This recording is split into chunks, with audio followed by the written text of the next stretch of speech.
Okay, 2116, good luck. We've not played before, there's no head-to-head score there. The opponent has how many games? Oh, 7,000 games of Rapid, very good. I've done just over 300, I think it is now. So I'm playing a normal carol. So what line are we going to get? Knight up.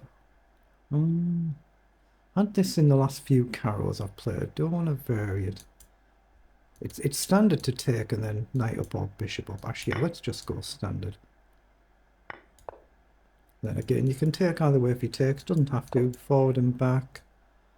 Okay, I had this line against Hikaru, one of the games I played against him, and it went horribly wrong fairly quickly, but it was on the queen side when it all went wrong. Hold on. I think I'm okay to develop and cast here. I don't think it's a good sack if he takes immediately. And you do have the option to kind of run a pawn up the board, but a little bit bold, a little bit bold.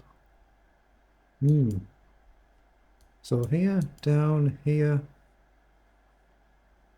Well, the knight might go back, pawn up potentially. Makes it interesting, doesn't it? But probably a bit too bold. Especially with it being a rapid game, I'm more likely to go wrong. So just see if we provoke something here. I might trade the bishop and then an e6 move, although bishop down is then a slight issue. He's gone with the f pawn, okay. So I guess we come all the way back. So now my knight's a little bit stuck for a natural square. Yeah, I might have been better coming all the way back there and then just developing on the queen side. But at some point, of course, I want to play e6. Go c3. Okay, I'm going to bring the knight up. I'd be quite happy if he gives up the bishop, even if it messes the pawn structure up. And if he doesn't take, I can drop the knight back over.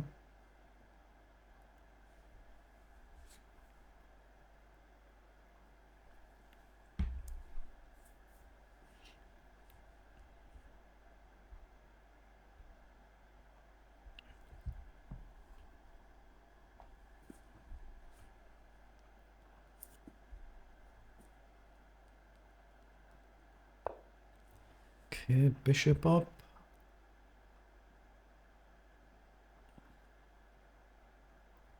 That might allow a move like knight across and then possibly e5. He can drop back, I guess, but I don't see what's wrong with knight over here. Again, I'm happy if he gives up the bishop either way. I don't think he will. I think the bishop will go back. But we might be able to get an early e5 and deal with our backward pawn. Whether we want to play e5 is another matter. Takes, takes, takes, takes, queen takes. Oh, he's gone back that way. So e5 actually is a move now then. Take, take. But at some point we might want to play e6, but after e5 I've got bishop override. I'm going to do it. I might not get another chance to, so I'm going to take a risk and do it. Very risky though. E6 might be a much safer move given where the bishop is.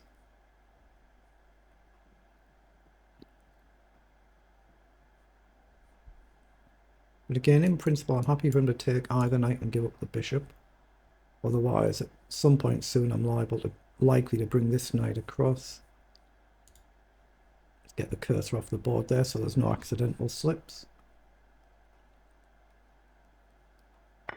Okay, has taken, so I assume I want to take back.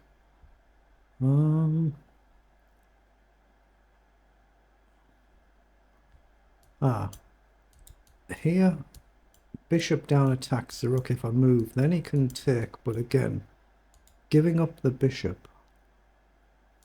Hold on, wait, can I check though?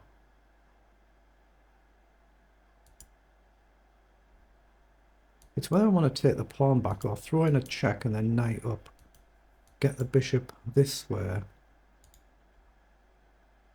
My bishop might hang at the end. Yeah, I'm just going to take. I think he's got bishop down.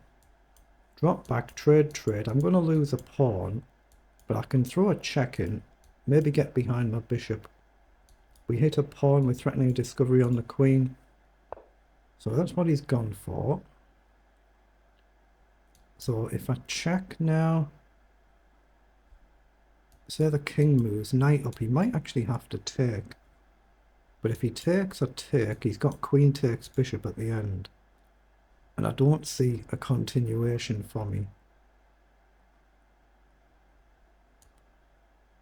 So I'm just going to drop back.